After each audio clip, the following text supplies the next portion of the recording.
vieron un fenómeno que se dio en el partido de balompié. Para los que no me entendieron de fútbol, entre el equipo del Inter de Miami y la Selecta. Era bien interesante ver que muchos salvadoreños iban a ver a la Selecta con la camisa del Inter. Y uno decía, bueno, ¿y estos a quién le van? O sea, y la mayoría usaban camisa por la identificación con Messi, el jugador del Inter. Pero yo veía una contradicción, o sea, vas a un juego de la selección a ver a tu selección con la camisa de tu enemigo, de tu rival, y uno dice, interesante. Hay un concepto de la teología que han insinuado que la historia bíblica está basada en dos momentos, dos siglos. El siglo presente, el que vivimos en este momento, y el siglo venidero. Y esta teoría se basa en Efesios 1:21. Y asimismo la teoría dice que estamos ya disfrutando de ciertas bendiciones del reino de Dios, pero que hay otras que no las vamos a disfrutar en este siglo, sino hasta que Jesús venga. Es decir, estando en el presente siglo, distintos aspectos del siglo por venir ya han sido inaugurados con la primera venida de Jesucristo, pero todavía no alcanzados su consumación. Y esta teoría teológica se le llama la tensión del ya, pero todavía no. Ustedes leen un montón de libros de teología, van a encontrar el concepto del ya, pero todavía no. Ya hay algo, pero todavía no hay todo. De hecho, la teología de la viña es una teología que se basa en esto. En viña ustedes van a oír mucho el concepto del sí, todavía no. Yo no comparto mucho ese concepto porque creo que hay otro concepto más adecuado, sin embargo es algo que se da. Pero en esta mañana no quiero usar el sí, pero todavía no, o el sí, el todavía no, basado en el concepto del reino, sino que quiero usarlo como lo está usando Juan en su primera epístola. Es el sí del cristiano, pero el todavía no. Ese es un aspecto que muchos creyentes tienen. Es decir, él lo explica como una contradicción en la vida de un cristiano. Sí, se ve Cristo, pero no como Cristo. Sí, pero todavía no. Sí estoy convencido de las verdades bíblicas, de las cosas que la Biblia dice, pero todavía no las pongo en práctica, porque pues al final solo es. Y por eso es que nosotros encontramos que la vida cristiana en el Nuevo Testamento la llama una vida de caminar. Y caminar implica, y se supone que los cristianos deben avanzar en la vida espiritual. Al igual que el niño debe aprender a caminar, a superar muchas dificultades para hacerlo, un cristiano debe aprender a caminar. Y Juan, hablamos el domingo pasado, habló sobre la luz. Una persona que camina con Cristo, en comunión con Cristo, está en la luz. Y la dificultad grande para uno como creyente es que la luz muchas veces puede ser afectada por las tinieblas. Y en el contexto de Juan, las tinieblas es andar en pecado, caminar en desafío a Dios. Ahora, Dios es luz, y Juan dice que en él no hay ninguna tiniebla, y eso es bien interesante, porque la luz en Dios no proyecta sombras, no hay sombras. Dios es transparente y todo luz. En cambio nosotros, si tenemos una candela o algo, un encendido, aquí ponemos nuestras manos, nosotros proyectamos sombra, porque nosotros no tenemos el carácter puro de Dios. Entonces en Dios jamás se va a encontrar ni sombra ni tinieblas, y es lo que Juan está queriendo decir. Significa entonces que ahora va a hablar y decir, señores, una cosa es que vivamos en relación con Dios, que es lo que vimos en el mensaje antepasado. Luego, una cosa es que vivamos en simulación, pero otra cosa es que vivamos en contradicción.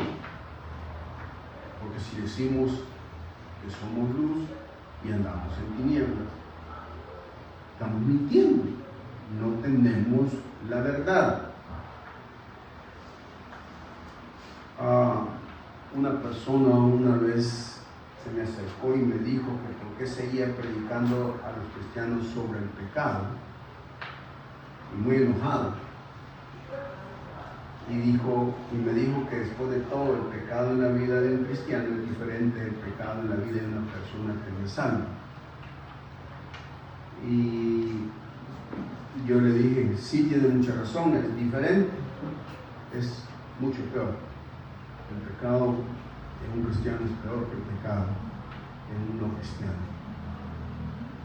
Y todos nosotros, por lo tanto, debemos lidiar con nuestros pecados si queremos disfrutar la vida que Dios nos ha dado en este siglo.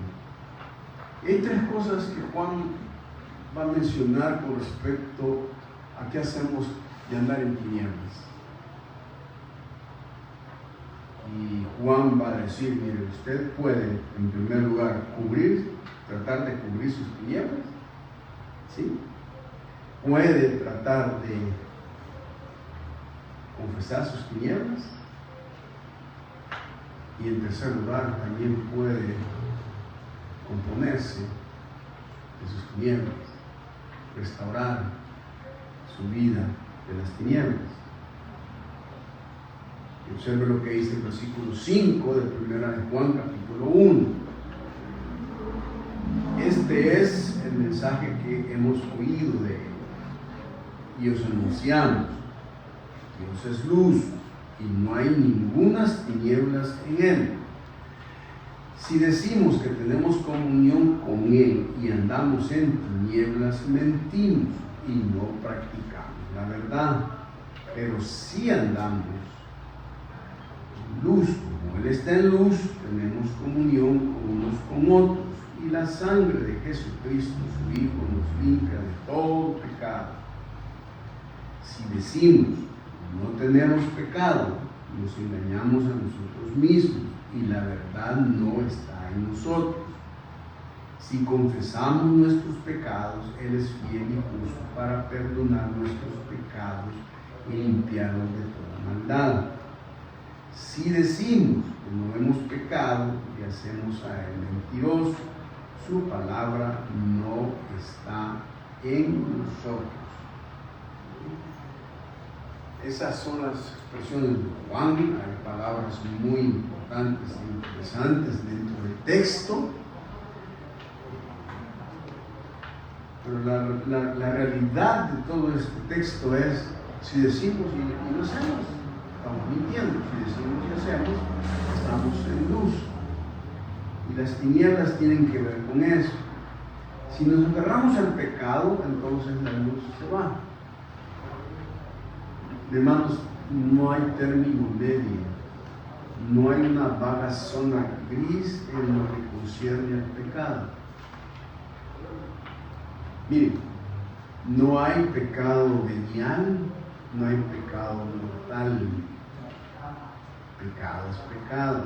Y la definición de la Biblia de pecado tiene varias connotaciones. Uno, el concepto etimológico de la palabra pecado es errar el blanco. ¿Qué significa eso? Es la idea de que usted tiene un blanco y tiene una flecha o un dardo, y cuando tira y no le pegue en el centro y pega a un lado, usted ha errado a donde debería pegar. El centro del cristiano es Dios y su voluntad. Si usted en su vida está pegando a unos lados y está errando en blanco, eso es lo que Dios dice: estás pecando, estás haciendo que a un lado del blanco el que te he llamado. También el pecado, las tinieblas, Juan la va a definir más adelante como rebeldía interna. Es el tipo de persona que tal vez externamente no está haciendo nada, pero simple y sencillamente su corazón y sus actos simple y sencillamente están desafiando a Dios, está tomando decisiones que están haciendo a él, haciendo a un lado a Dios. Ahora, ¿cómo?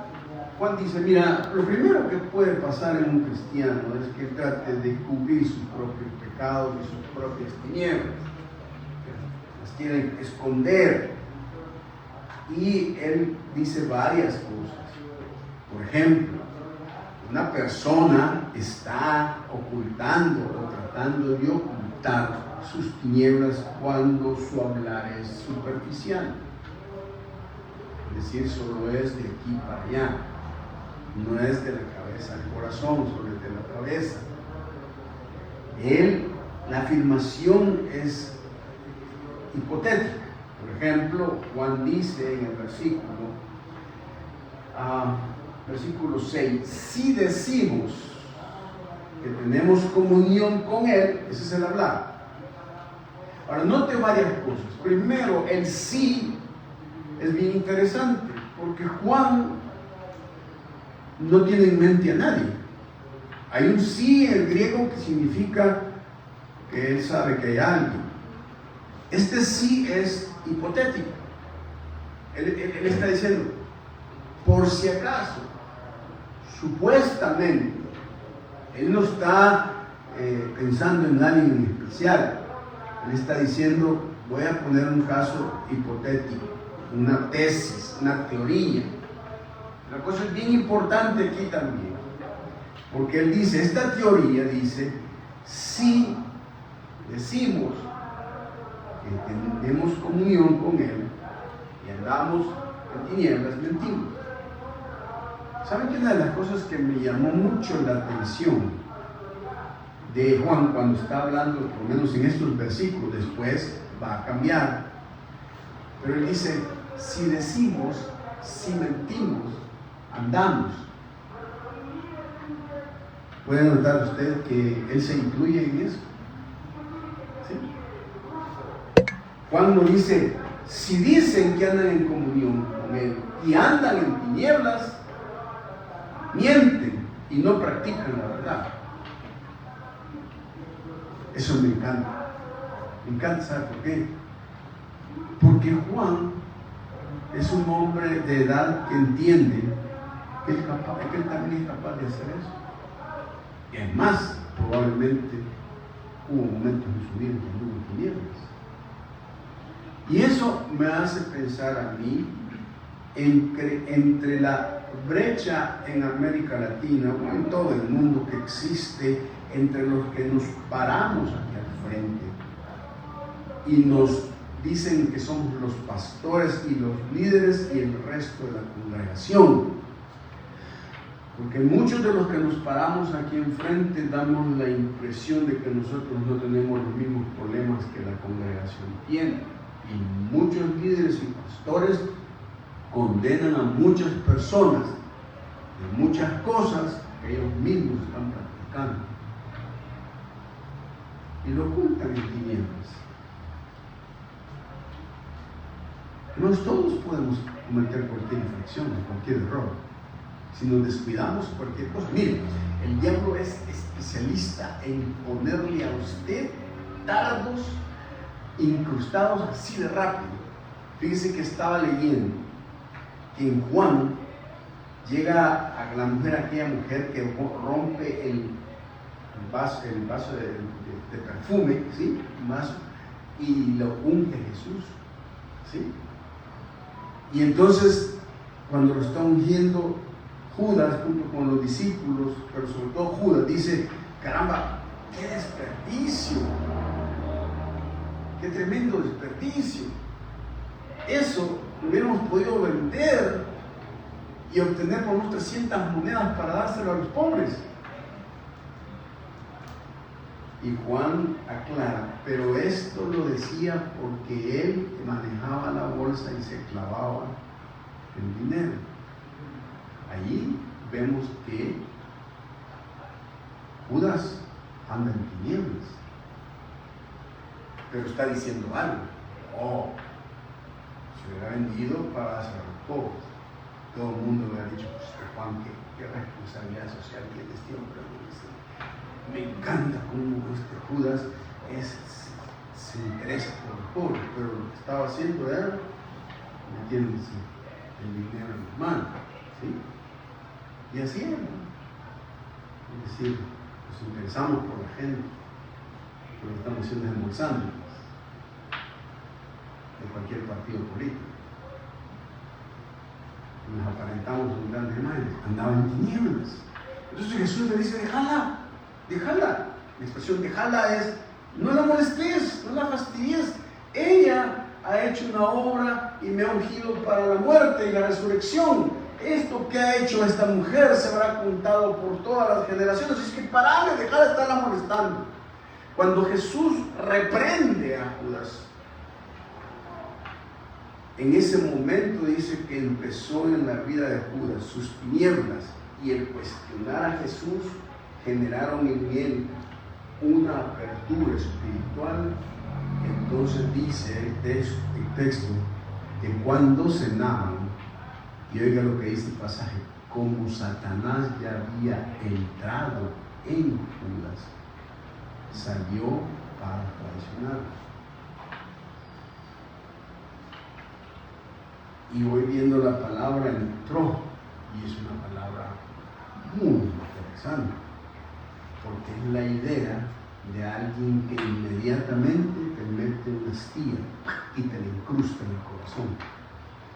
La acción es tan dinámica que el diablo estaba pendiente de ver solo un momento en el cual las tinieblas de Juan abrieran su corazón para que entrara y pum, pusiera, insertara e incrustara su plan malévolo en él. Y Juan dice, si decimos que andamos en tinieblas, estamos abiertos y expuestos a que inmediatamente el enemigo nos introduzca y nos ponga algo en nuestro corazón, pero rápido, que nos eche a perder toda la vida. Y hermanos, eso es peligroso, porque muchas veces nosotros podemos estar haciendo muchas cosas, diciendo muchas cosas de lo que Dios es, de que qué bonito es Dios, y el texto dice, si tenemos comunión, y la palabra comunión ya dijimos que es una palabra que tiene que ver, que no es una palabra que se trate de reunirnos y comer pan. Comemos pan y hacemos todo lo que hacemos porque todos nosotros seguimos a Cristo y porque todos nosotros hemos sido lavados con la sangre de Cristo. O sea que hay un vínculo común que nos une. Cuando hay una persona que no tiene ese vínculo con Jesús como nosotros lo tenemos, no puede tener comunión con nosotros, ni puede tener comunión con Dios, porque la idea es que tener comunión es caminar y hacer y andar como Él. Los mismos intereses que Dios tiene son mis propios intereses. Entonces Juan dice, si alguien dice que tiene los mismos intereses que Dios, que hace lo que Dios quiere, va donde Dios busca que vayamos, pero dice, pero anda en tinieblas, o sea, está desafiando todo eso. ¿Entiendes? Y aquí hay una cosa interesante, porque la práctica entonces nos hace a nosotros mentirosos. Entonces, ¿cómo se encubren nuestras tinieblas? Primero, por cuando hablamos superficialmente. En segundo lugar, cuando no solamente es un hablar superficial, sino un hablar artificial, un andar artificial. Hay tres cosas que pasan en esto. Cuando usted dice esto, yo estoy con Dios, pero su vida dice todo lo contrario, automáticamente la Biblia nos declara que somos mentirosos.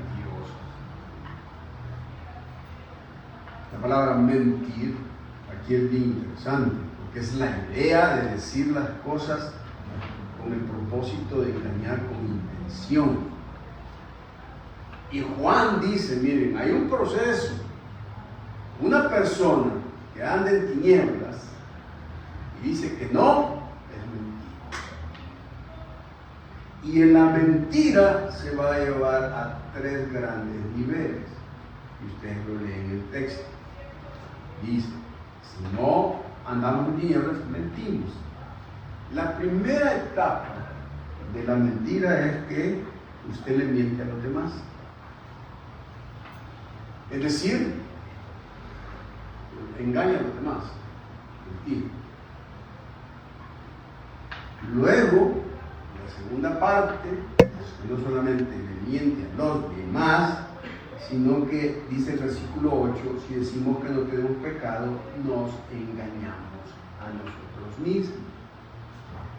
Dice, le miente a los demás, luego se miente usted.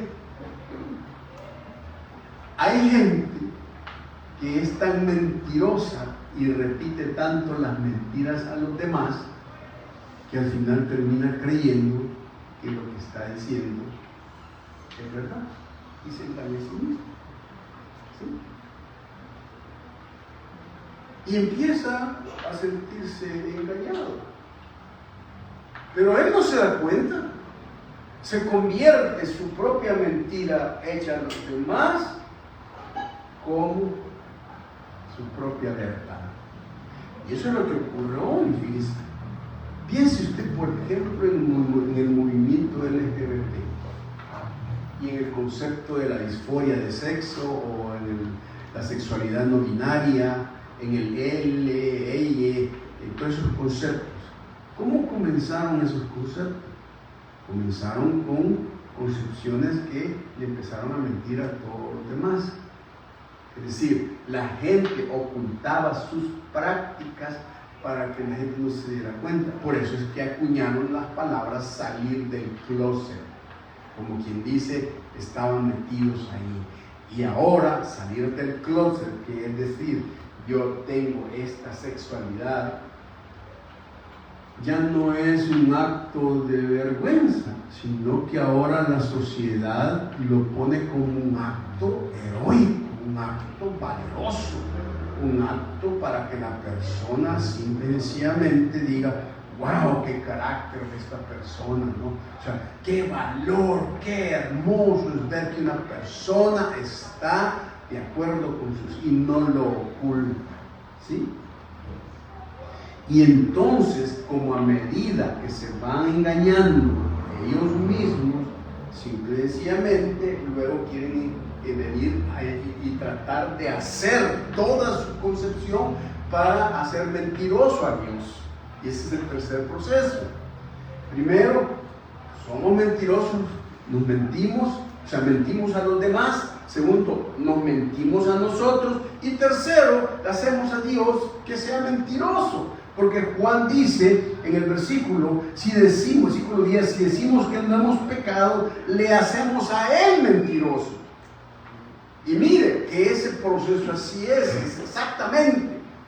Porque al final, todas estas personas que vienen a hacer y me dicen entonces, no, ¿yo qué culpa tengo de haber nacido mujer en un cuerpo de hombre si Dios así me hizo? Y como Dios así me hizo, Dios tiene la culpa de lo que yo estoy haciendo.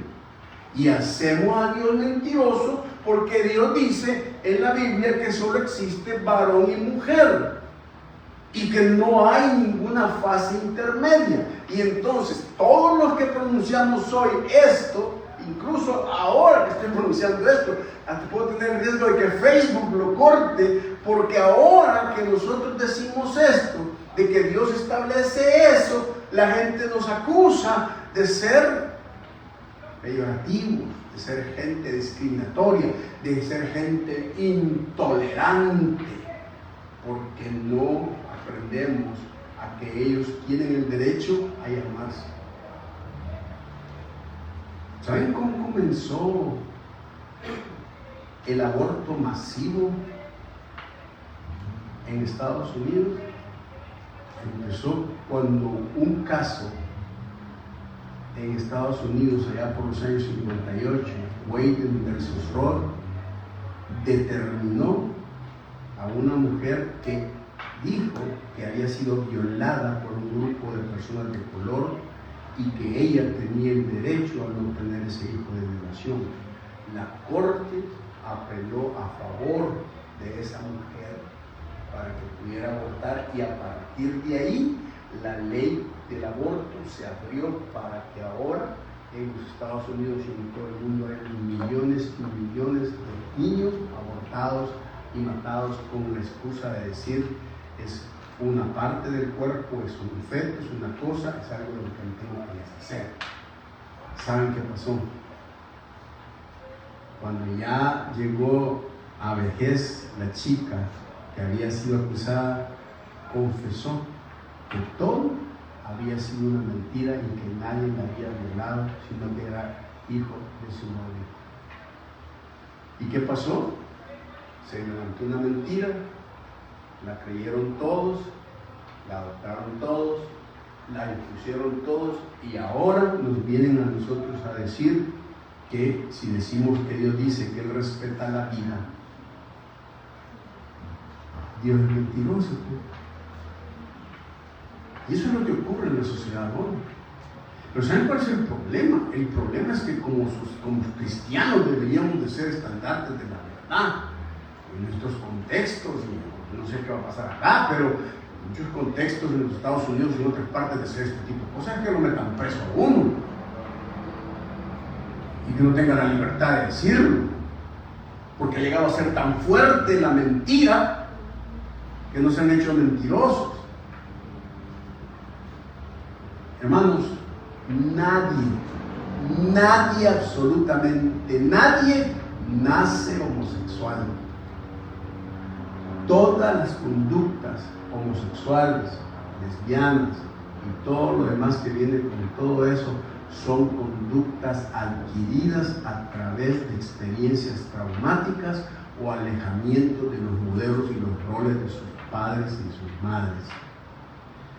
Por eso, si una cosa es adquirida, se puede desadquirir, y por eso una persona puede por Cristo ser transformada. Ahora, decir esto, como lo dije en las conferencias de salud sexual y pública, en la Fe Internacional, con todo el movimiento LGBT, con la Iglesia Luterana, casi me matan, pues. Porque es cierto que han habido líderes y pastores que han usado terapias de golpe y de presión y de hacer para que una persona cambie su conducta sexual, pero la sexualidad la cambia solo Dios.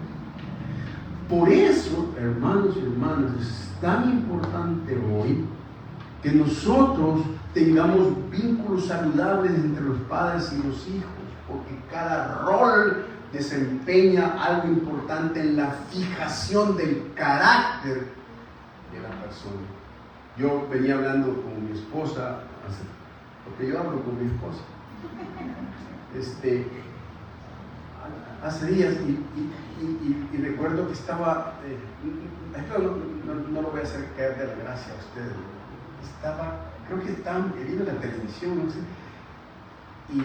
y empecé a escuchar la canción ella me preguntó, la canción de AC/DC, Carretera al Infierno, Highway to Hell. Entonces ella me preguntó, ¿qué es lo que dice ahí? Es Highway to Hell, o sea, Carretera al Infierno. Y la otra de Led Zeppelin, que es Stairway to Heaven, o sea, Escalera al Cielo. En mi época que enseñaba en la universidad, que fue hace poco, no me miren así, nosotros teníamos una práctica, era el tiempo de los VHS, y que llevaban todas las caseteras y ponían televisores, y hacíamos una práctica, y era mostrarles a la juventud de ese entonces los mensajes subliminales que existían detrás de cada canción. No sé si ustedes saben de eso, las nuevas generaciones ya no saben, ni saben lo que es un VHS, ni una XP, pero en varias canciones se dio la moda, pues, entre los cristianos a buscar a Satanás en medio de todas las canciones, y muchos de ellos, cuando se les daba al revés, no sé si vieron eso al revés, tenían un mensaje subliminal. Por ejemplo, la canción de Queen, Another One Bite the Dust, otro que muerde el polvo, cuando se le da al revés dice, empieza a fumar marihuana, así dice lo que está atrás. En Stairway to Heaven empieza a hablar a favor de Satanás y de Jesús, y en AC/DC dice varias cosas. Entonces yo le digo a mi esposa, en esa época el satanismo para nosotros era eso. En las canciones que eran artísticamente elaboradas, andarles buscando. Después vino aquella famosa CRG, ¿sí? Y todo el mundo decía que era una fórmula de brujas y que no sé qué, de las ketchup y todo ese montón de cosas. Y le digo yo, pero ahora, yo igual, en la escuela, cuando estaba en la escuela, bueno, ahora que voy aquí al parque a caminar, y que creen que soy Santa Claus, pero todo el mundo conoce Santa Claus, y he dejado de usar rojo porque ya me cayó mal. Ahí están un montón de bichos jugando basquetbol y tienen las cosas esas. Son como esas que usan ustedes, ¿cómo le llaman? Esas bocinas que parecen bombas. Yo digo, Dios, que reviente esa cosa. Y la ponen en la cancha y la ponen en todo volumen, y cuando pasa están oyendo todos los reggaetoneros y todo eso. Y hoy ayer iba caminando y de repente me paré y empecé a escuchar una canción. Y empiezo a oír la canción y esa era de pe para arriba, el trasero, pero en paragota. O sea, y yo dije, mira, cómo añoro los tiempos de andar investigando el Satanás detrás de las cosas, porque ahora, Dios mío, qué letras, qué canciones, qué música. Y yo cuando estaba en la escuela les pregunté a varios chicos y a varias chicas, mira, vos como mujer, le decía a una niña, no te sentí ofendida con las palabras que dice, o sea, la manera en que este tipo expresa. Y ella me dijo, no, a mí no me afecta, a mí solo la música y el ritmo me gusta. Y yo, ¿cómo que no te va a afectar? El mensaje subliminal te va metiendo, se te va metiendo. Claro, esa es la música que escuchamos. Ahora, entiendo que, no sé, ahí es donde nosotros deberíamos de buscar más una música cristiana, pero no como, no sé, a veces llegamos hasta el otro extremo. Me encanta la música esa, porque ya lo oí música cristiana y le pones, y la regia enseña, tremolando está. Entonces, ¿qué vamos a los bichos? No pueden mover el esqueleto. O sea, pero aquí hay músicos que podrían hacer. Miren, si hay un modelo que a mí me parece bien equilibrado entre un cantante romántico con música para el mundo, pero con valores y música cristiana, es Juan Luis Guerra. Juan Luis Guerra ha logrado en un momento determinado penetrar y ser un hombre que su vida refleja lo que realmente dice. Ahora vivimos un mundo de mentiras. Hermanos, no mintamos. No se necesita mentir. No me venga a decir que son mentiras blancas, que son mentiras piadosas. Yo tenía grandes discusiones en las clases porque me decían, pero y si le dicen a la persona, si el médico le dice al papá que él se va a morir de cáncer, ¿para qué le voy a decir? ¿Por qué no le digo? Le digo, si se va a morir tiene que derecho a saberlo. ¿Por qué le vas a mentir? No, para no causarle daño. Pero si de todas maneras, cuando ya estés estirando la pata, si no me dijiste, no mintamos, hermanos. No mintamos en las declaraciones, en los papeles que llenamos, en las tarjetas de crédito, en los préstamos que hagamos. Juan dice, el que anda en tinieblas se convierte realmente en un mentiroso.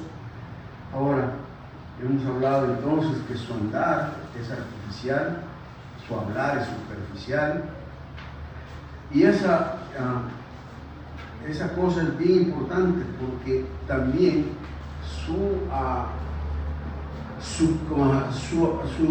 vivir es virtual, porque él dice, miren, tenemos comunión como él está en luz, tenemos comunión unos con otros y la sangre de Jesucristo nos limpia de todo.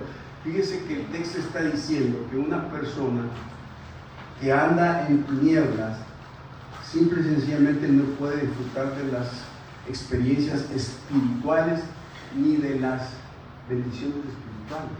¿Por qué? Porque anda en tinieblas. Y porque también él dice que si decimos que no tenemos pecado, nos engañamos a nosotros mismos y la verdad no está en nosotros. Fíjense que hay una cosa que me llamó mucho la atención en esto. El versículo 7 hay una cosa que deben ver. Una de las grandes bendiciones, oiga esto, una de las grandes bendiciones de una persona que anda en la luz y no en tinieblas, es que dice que, versículo 7, tenemos comunión con Dios y con nosotros, y la sangre de Jesucristo, su Hijo, nos limpia de todo pecado. ¿Sabe qué significa eso? Significa que la sangre de Cristo está aplicándose en la vida de una persona que está tratando. Y a veces hay pecados que ni siquiera conocemos, pero como tenemos la provisión de Dios y andamos y buscamos los pecados de ignorancia o pecados que tomamos decisiones que no nos dimos cuenta, dice que la sangre de Cristo. Entonces hay primero las personas que cubren, pero también Juan dice, mire, podemos confesar nuestras tinieblas. Y el versículo dice, un versículo conocido por todos, si confesamos nuestros pecados, Él es fiel y justo para perdonar nuestros pecados y limpiarnos de toda maldad. La palabra confesar, ya he hablado varias veces de esto, es la palabra homologueo. Y confesar significa llamar a mi conducta como Dios la llama. Es decir, si yo voy ante Dios y le digo a Dios, Señor, perdóname porque fíjate que en realidad a mí me criaron así y tengo mal carácter y tuve problemas con mi esposa. Y Dios te va a decir, eso no es así. Yo le llamo que sos iracundo, le llamo que sos impaciente y le llamo que fuiste irrespetuoso y dañaste a tu esposa. Cuando hables así de lo que me estás diciendo, estás confesando, porque estás llamando a tu conducta como yo la llamo. Nadie puede decir, ay, es que soy débil y por eso me fijé en esa muchacha y qué guapa y qué linda. Y Dios dice, no, perdóname, no es que seas débil, papá. Es que sos lascivo. Tenés lascivia en tu corazón y en tu mente, está sucia. Cuando la llames así, entonces te voy a perdonar, pero mientras no llames a tu conducta como le llame Dios, no puede haber confesión. Y confesión no solamente tiene que ver con eso, sino que la confesión también en lo legal significa reconocer el hecho de que uno es culpable de haber cometido pecado. Sí, yo he hecho eso. Ahora, lo que Dios hace y nos provee es que para la confesión Él dice, miren el versículo 1 del capítulo 2, hijitos míos, estas cosas os escribo para que no pequéis. Si alguno hubiere pecado, abogado para con el Padre a Jesucristo el justo. Versículo 2, capítulo 2, versículo 1 dice, hijitos míos, estas cosas os escribo para que no pequéis. Ella no dice, para que no pequemos. Lo que significa que Juan dice, no, yo ahorita no tengo nada, ahora es para ustedes. Pueden cubrirlo, pueden confesarlo, pero no pueden sanarlo. Dice. Y la manera en que se puede sanar, dice, es hablen con Dios y Él tiene dos cosas para usted. Primero, dice, es su abogado. El versículo 2, el capítulo 2, versículo 1, dice, abogado tenemos. Ahora, observen, la palabra abogado aquí es una palabra interesante. Es la palabra paracletos. Y la palabra paracletos se usa siempre para el Espíritu Santo, pero se usa aquí para Jesús. Y el paracletos es una persona que está llamada a la par suya para ayudarlo a sacarlo de los apuros. ¿Sí? Ahora, Juan dice, si andamos en tinieblas, limpiemos, pero permitemos que Dios nos limpie, es una acción. Pero óigame, no va a agarrar este versículo, dice Dios, como que si usted tuviera un abogado, mete la pata, lo llama al juicio y le dice, mira, vení, sacame porque cometí un error, que va a su abogado, intercede por usted, presenta las pruebas y lo saca. A la hora, mira, vení, aquí estoy otra vez, vení, sacame porque volví a cometer otro error. Y llega usted y lo vuelve a sacar. A los 30, 40 veces, mira, volví a hacer el mismo error. O sea, no se trata de eso, pues no se trata de que, ay, sí, yo estoy repite porque tengo abogado. No se trata de eso. Se trata de que si yo simple y sencillamente cometo una infracción y mi abogado Jesucristo, con sus intenciones y con su poder, me saca ante el Padre y dice, no es culpable porque yo pagué por él, significa que yo tengo que aprender a caminar en la luz y a dejar a un lado lo que estoy haciendo ofendiendo a Dios. Y la propiciación que Juan utiliza es que Dios se molesta en mi carácter, en su carácter santo, pero Jesús le dice allí, yo lo he limpiado, y aplaca el enojo de Dios en su vida. Por eso, qué bueno es tener a Jesús como abogado. Y saben ustedes que la palabra paracleto es bien interesante, porque esa palabra era un puesto que se le daba a un general o a un comandante de los ¿cómo se llama?, de los ejércitos, que le daban antes de que el ejército saliera a batallar, a una batalla fuerte, llamaban al paracleto, y el paracleto se paraba frente a toda la tropa y empezaba a darles palabras de ánimo, palabras de valor, palabras de coraje, palabras que ustedes pueden, palabras de fuerza. Jesucristo es el que nos da a nosotros. El que sea nuestro abogado no es que Jesús va a llegar. Si yo no le hago nada porque yo pagué. No, la idea es, hijo, ya no. Tú puedes conquistar las tinieblas, puedes salir adelante. El pecado ya no se enseñoreará de vosotros, dice Pablo. ¿Sí? Significa entonces que todos nosotros tenemos que aprender a vencer nuestros pecados.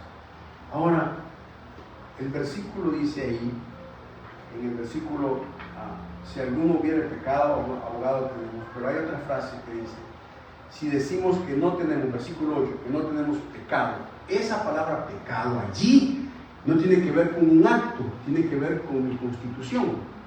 ¿Qué significa eso? Significa que usted y yo somos pecadores. Ya, así nacimos, pues. Heredamos lo que Adán nos heredó. No hay tales de ¿por qué le pasan cosas malas a gente buena? Cuando yo veo sus títulos de los libros, ¿por qué le pasan cosas malas a gente buena? Y digo, ¿cuál gente buena? Si nadie es bueno, solo Dios. Y el texto está diciendo que ya lo tenemos. Ahí está. Y el diablo va a rascar allí, ya tenemos la tendencia a echarnos a las cosas malas. Pero Dios dice, tenemos un abogado y un alguien que nos puede propiciar una vida de victoria. Como le diría un médico a su paciente, mira, he visto tu problema, he estado luchando con tu problema físico, es un problema obstinado. El veneno está en tu sangre y va a llevar mucho tiempo erradicarlo. Esa noticia, si se la dicen a alguien, pero el médico le dice, pero no te digo esto para desanimarte o hacerte descuidado, al contrario, para hacerte vigilante y diligente en el uso del remedio. Por eso el apóstol dice, miren, El mal es obstinado en nosotros. Y no lo digo para desanimar, les digo para que estén vigilantes y ocupen el remedio, porque Jesucristo es nuestro abogado y el que pagó el precio por nosotros. Tenemos esa vida. O lo encubrimos, o lo confesamos, o lo superamos, amigos. Tres cosas importantes de nuestra vida. Y hoy vamos a pasar a Santa Cena y creo que es un mensaje que vale la pena tomarlo en cuenta para hoy, para la comunión que vamos a tener. La Iglesia Comunidad Bíblica no tiene los parámetros normales de una denominación. Lo que nosotros pedimos que una persona participe es lo que la Biblia dice que debe participar. Debe tener una comunión con Dios, limpiar sus pecados, su vida. Y si está en comunión con Dios, excelente, puede participar de la cena. Si no se ha bautizado, le invitamos a que se bautice, nosotros podemos bautizarlo, pero nosotros consideramos que el bautismo no es ningún requisito para que una persona pueda tener una comunión con Dios. Así es que cerciórese, como dice la Biblia, de no tomar la cena en vano ni a lo loco, consciente de que usted tiene una buena relación con Dios, es suficiente para que lo pueda hacer. Vamos a orar. Padre, te damos gracias en esta noche, en esta mañana por tu palabra. Gracias porque podemos tener un tiempo de reflexionar en nuestras vidas, en las cosas que hacemos, en todas las actividades que podamos andar en un Señor. Ayúdanos, Padre, ayúdanos a ser hombres y mujeres de palabra, de verdad, de ningún tipo de contradicción ni de fingimiento, Señor, sino de verdad, de luz en nuestras vidas. Ahora que procedamos a hacer este rito, Señor, que al fin y al cabo solo es un símbolo de lo que pasó y que recordamos que tú tienes para nosotros, te queremos pedirte que sea una expresión de nuestra interior espiritual y que podamos tomar la cena como tú lo mandes. En el nombre de Jesús. Amén. Muy bien, repartamos por favor, hermanos.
¿Ya fueron servidos todos, hermanos? ¿Todos servidos?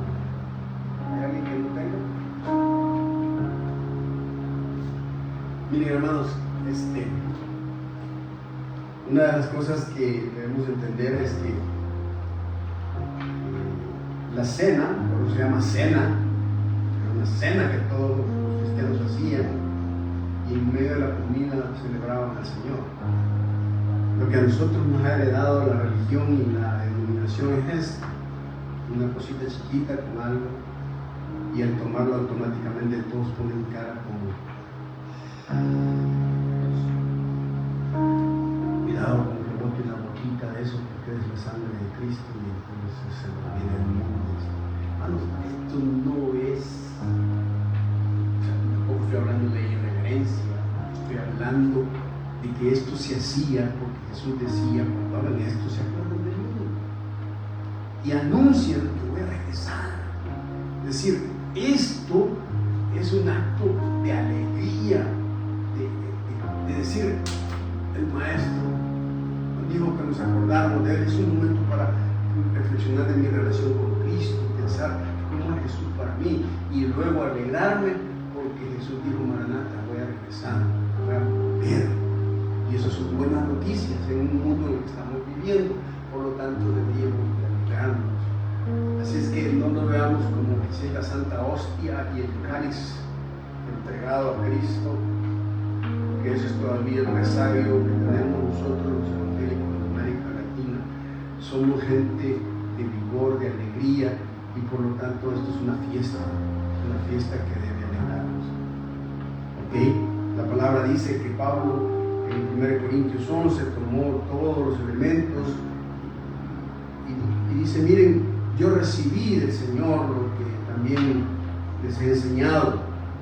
El Señor en la noche que fue entregado, tomó pan y habiendo dado gracias, lo partió y dijo: tomad y comed esto, porque es cuerpo,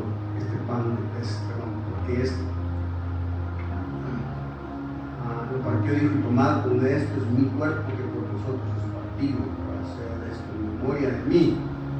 El pan representa el cuerpo, hermanos, fue partido para ser redimidos por Él. Tomamos el pan en el nombre de Jesús.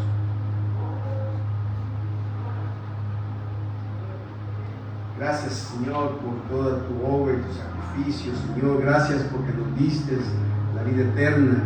Gracias, Jesús, porque eres bello, eres lindo, porque tu persona y tu presencia trae luz, gran luz a nuestras vidas.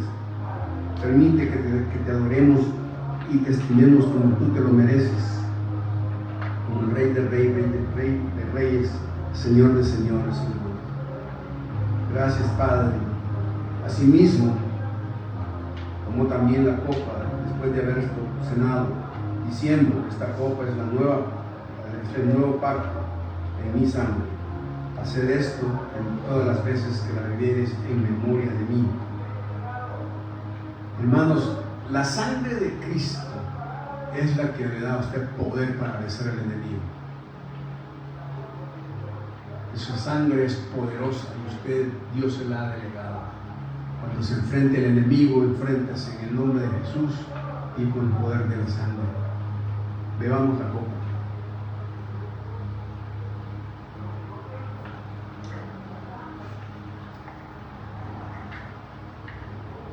Así pues, todas las veces que comieres este pan y bebieres esta copa, la muerte del Señor anunciada hasta que Él venga. Y anunciamos, Señor, que vendrás. No te tardes, Señor. Ven, Señor Jesús, por tu iglesia. Te necesitamos hoy más que nunca.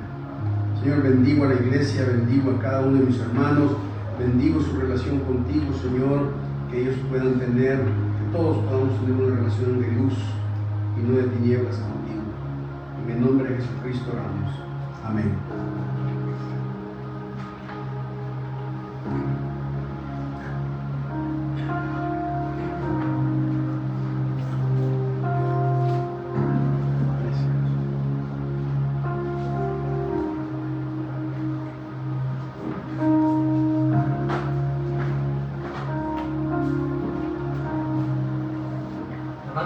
invito a que nos pongamos en pie, que podamos alabar y exaltar a nuestro Dios, pero que también lo adoremos por medio de nuestras ofrendas. Oremos. Gracias, Padre, por tu inmenso amor, Señor, por tu luz que alumbra la verdad, Señor, porque podemos vivir en tu verdad, Señor, la única verdad. Vamos a ver que tenemos autoridad, que podemos salir de esa oscuridad o de esas tinieblas en las que podamos estar, Señor.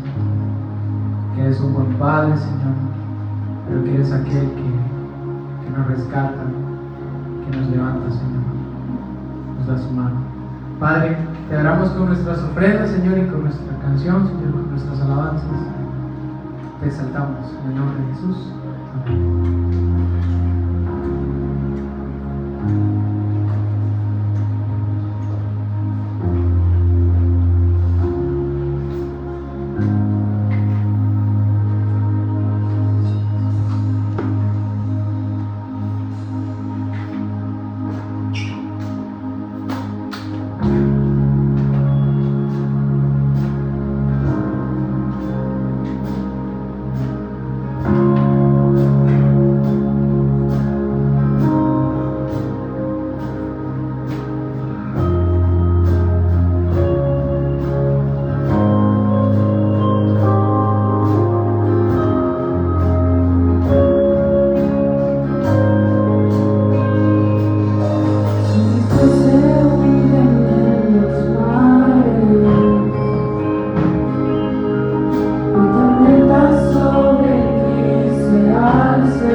Padre, te amamos y te bendecimos. En nombre de Jesús.